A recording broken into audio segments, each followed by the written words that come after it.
नमस्कार मित्रांनो, मन धागा धागा या 6 जुलैच्या भागामध्ये आपण बघणार आहोत की रुंदाला तपासण्यासाठी डॉक्टर येतात आणि डॉक्टर चेक करून रुंदाला गोळ्या औषध देऊन निघून जातात। तर लगेच सुलेखा म्हणते की काय गाई, इतक्यामध्ये तुझी तब्येत बिघडायचं काही गरज होती का? तर लगेच रुंदा ही सुलेखाला समजावते आणि सुधाला म्हणते की तुम्ही ज्या कार्यक्रमाला मी माझ्या तब्येतीची काळजी घेईल। रुंदा म्हणते की आपला सार्थक किती हा मोठा कार्यक्रम करतो आणि आपल्या आकांक्षाच्या नावाने तो इतक्या मोठ्या साडीचा कार्यक्रम करतो आणि तू जर आज तिथे नसली तर त्याला काय वाटेल ग? तर सुधा म्हणते की तू काही सांग पण मी तुला सोडून कुठेही जाणार नाही। तर सुधा जायला तयार नसते। आकांक्षा आणि सुधा बाहेर जातात तर रुंदा लगेच उठून बसते आणि जोरजोराने हसू लागते। तर सुलेखा म्हणते की आई काय ग, तू काय नाटक करतेस? रुंदा चिडून म्हणते की आता मला त्या सार्थकचा कार्यक्रम पाहावा लागणार नाही। मोठ्या थाटामाटात तो साडीचे स्पर्धक कार्यक्रम करतो काय आणि मला त्याचे यश पाहवत नाही। इथे दररोज मी माझ्या मुलाला तिळतिळ मारताना बघते आणि त्या सार्थकला मी पुढे कसे जाऊन देऊ? तर लगेच सुलेखाला मोठा धक्का बसतो आणि आईचे वागणे तिच्या लक्षात येते। रुंदा म्हणते तो जरी पुढे गेला पण त्याच्या आनंदात त्याची आई तेथे सहभागी व्हायला नको म्हणून मी हे सर्व नाटक केले आणि सुधाला तेथे जाऊन न दिले। तर लगेच आणि मी जर गेले नाही तर सुद्धा जाणार नाही हे मला चांगले माहिती आहे। तर लगेच सुलेखा म्हणते की अगं आई मी तुला काय म्हणू? तर लगेच रुंदा म्हणते की पाताळ यंत्री। त्यानंतर इकडे शकू ही खूप खुश होऊन आनंदीला म्हणते की अगं किती भारी चाललीस तू आणि सर्व सण तुला असे तोंड वर करून बघत होते आणि विदाऊट चप्पलची सुद्धा तू किती छान चाललीस ग। तर लगेच तेथे काही 2 स्पर्धक लेडीज असतात त्या मुद्दाम आनंदीला जळण्यासाठी म्हणतात की किती आगाऊ उत्तर तू जयसला दिलीस आणि बिगर चप्पलची चालली। तर शकूला त्या मुलींचा खूप राग येतो। तर लगेच शकू त्या मुलींच्या हाताला जोराने धरते आणि काय ग टवळ्यांनो, जास्तच उतू आलं का काय? आणि तिच्या पायातील चप्पल मात्र तुटली असेल पण माझ्या पायातील चप्पल चांगली शाबूत आहे, तुम्हाला ती दाखवू का? आणि निकाल हा साडी बघून लागणार, पायातील चप्पल बघून नाही लागणार असे बोलून शकू जोराने त्या मुलींना धक्का देऊन बाजूला लोटते आणि येथून फुटण्यासाठी सांगते। आनंदी खूप खुश होऊन शकूला म्हणते की आपल्या पुढे जो तास होता तो आपण पूर्ण केला की नाही? तर शकू आणि आनंदी एकमेकींना खुश होऊन मिठी मारतात। त्यानंतर इकडे ऑर्गनाइज खूप खुश होऊन सांगतो की जजने 5 असे डिझायनर निवडलेले आहे आणि त्यांची नावे मी तुम्हाला आता सांगतो। तेव्हा ऑर्गनाइज ते सर्व नावे पुकारतो आणि सर्वजण टाळ्या वाजत असतात। तर लगेच अण्णा, लीना हे सर्वजण आनंदीच्या नावाची वाट बघत असतात। तेव्हा मात्र सर्वांची 4ही नावे घेतली जातात। आई आणि अण्णा खूप नाराज होतात आणि देवाला प्रार्थना करत असतात की आनंदीचे नाव यावे म्हणून। इकडे रेश्माला मात्र खूप असा आनंद होत असतो कारण आनंदीचे नाव आलेले नसते। तर ऑर्गनाइज 5वे नाव हे आनंदी वर्तकचे घेतो।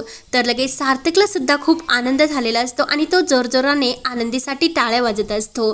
सर्वजण खूपच छान प्रकारे आनंदीला टाळ्या वाजू लागतात। सर्वजण आनंदीला खुश होऊन चेअरअप करत असतात। आनंदी मात्र खूप खुश होऊन सर्वांकडे बघत असते आणि सार्थक सुद्धा आनंदीसाठी टाळ्या वाजवतो। हे जेव्हा रेश्मा आणि केदार बघतात तर त्यांचे चेहरे मात्र हे पाहण्यासारखे होत असतात। तर आनंदी खूपच खुश असते।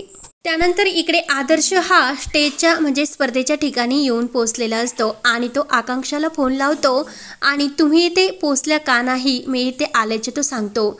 तर लगेच आकांक्षा सांगते की अरे रुंदा काकूची तब्येत अचानक बिघडली त्यामुळे आईसुद्धा यायला तयार नाही। तर लगेच आदर्श म्हणतो की आपल्याला आईची तब्येत का बिघडते हे आपल्या दोघांना चांगलंच माहिती आहे, तिला दुसऱ्याचे चांगलं हे देखवत नाही, तू निघून ये असं तो आकांक्षाला म्हणतो। तेव्हा आदर्श फोन ठेवून आतमध्ये निघून येतो। त्यानंतर इकडे आनंदी आणि ते 4ही स्पर्धक हे आपल्या सरांना विचारत असतात की पुढचे प्रश्न सर काय विचारणार? तर लगेच सर 4ही स्पर्धकांना कॉंग्रॅच्युलेशन बोलून पुढे तुमच्या साडीविषयी ते माहिती विचारणार असे तो सांगतो। तर आनंदी आणि वैशू खूपच खुश होते। तर केदार आणि रेश्मा तेथे आलेले असतात आणि हे सर्व ऐकतात। तर शकू आणि आनंदी आतमध्ये निघून जातात। तर लगेच रेश्मा म्हणते की किती कॉन्फिडन्सनी हिला वाटते की मी जिंकणार। तर लगेच केदार म्हणतो की हिचा हा कॉन्फिडन्स पाहून पुढच्या राऊंडमध्ये ही नक्की पोहोचू शकणार नाही। तर शकू इकडे आनंदीला सांगत असते की ताई एकदम अशी धाडसाने बोल, अजिबात घाबरू नको. मोगाची जी स्टाईल केली आणि ज्या स्टाईलने उत्तरं दिले तशीच. तर लगेच रेश्माचा जळफळाट होऊन ती तिथे येते. रेश्मा सर्व स्पर्धकांना ऑल द बेस्ट करते आणि आनंदीला म्हणते की तुला सुद्धा आणि देवालाच माहिती की तुझे काय होणार. तेव्हा सर्वजणी या आनंदीवर हसू लागतात. मात्र शकू आणि आनंदीला त्यांचा खूप राग येत असतो. आणि तेवढ्यात इकडे अण्णा आणि लीना हे सर्वजण आनंदीचे कौतुक करत असतात. आणि आता पुढच्या स्पर्धेमध्ये आनंदीला नेमकं काय प्रश्न विचारतात याचे अण्णांना टेन्शन असते. तर लीना साडीबद्दलच प्रश्न विचारतील असं करून अण्णांचे टेन्शन हे कमी करते. तर तेथे तेवढ्यात आदर्श येतो. तर लगेच तेथील जो काही हा वॉचमन असतो तो अण्णांना बाजूला बसण्यासाठी सांगतो, कारण आमचे साहेब आले, त्यांनाही ते बसायचे. तर आदर्श म्हणतो की नाही, त्यांना बसून द्या, मी कुठेतरी मागे बसतो. सार्थक म्हणतो की तुम्ही बसा, मी दुसरीकडे मॅनेज करतो. तर लगेच अण्णांना सार्थकचे कौतुक वाटत असते. तेवढ्यात सार्थकचे लक्ष हे आदर्शकडे जाते आणि आदर्शला तो आवाज देऊन बोलवण्यासाठी सांगतो आणि आपल्या शेजारी खुर्ची देऊन बसवतो. तर अण्णा म्हणतात की कोणीतरी मोठा माणूस नक्की दिसतो. तर लगेच सार्थक विचारतो की अरे आदर्श दादा, किती वेळ लावला आणि बाकीचे कुठे आहेत. तर लगेच आदर्श सांगतो की माझ्या आईची तब्येत बिघडली आणि माझी आई जर आली नाही तर तुझी आई कशी येणार हे माहिती नाही का. तर लगेच आदर्श विचारतो की हे सर्व जाऊन दे, येथे सर्व कसे चालले. तर सार्थक खुश होऊन म्हणतो की सर्व काही व्यवस्थित. तर आदर्श म्हणतो की खरंच मानलं तुला, तू आपल्या घराण्याचे नाव रोशन केले. तर सार्थक आणि आदर्श खुश होतात. त्यानंतर इकडे दुसऱ्या राऊंडला सुरुवात होते. सर्व स्पर्धक तयार होतात आणि जज हे सर्व स्पर्धकांना प्रश्न विचारतात की आजच्या साडीची डिझाईन तुम्ही का निवडली आणि त्यात काय असे महत्त्वाचे आहे. तर लगेच बाकीचे सर्व स्पर्धक सांगू लागतात. आनंदीला काय उत्तर द्यावे हे समजत नाही. सर्व चारही स्पर्धक आपापल्या साडीची माहिती सांगतात. तेव्हा आनंदी मात्र शांत असते. जज म्हणतात की आनंदी वर्तक बोला, तुम्हाला तुमच्या साडीबद्दल काय वाटतं. आनंदी काही बोलत नसते. सर्वांचे चेहरे पडतात. जज तीनदा विचारतात की मिस आनंदी, तुम्ही ही डिझाईन का निवडलं, याच्यामागे तुमचा काय हेतू होता. आनंदीला काय उत्तर द्यावे हे समजतच नसते. अण्णा म्हणतात की आनंदी बेटा बोल, तुला बोलता येणार आहे.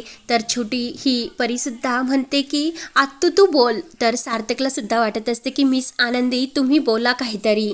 रेश्मा लगेच खुश होत केदारला म्हणते की हिला नक्की काय बोलता येणार. तर आनंदी काही बोलतच नसते. तर हा भाग येथे संपतो. तर पुढील भागामध्ये आनंदीने काय असे उत्तर दिले असणार आणि सर्व जज हे स्पर्धेचे जे विनर असतात त्यांचे नाव घोषित करत असतात आणि पुढचे नाव घेतात की ह्या स्पर्धेची विनर आहे तर ती आनंदी असते. तर आता काय होणार हे पाहण्यासाठी आपल्या चॅनलला लगेच सबस्क्राईब करा. धन्यवाद.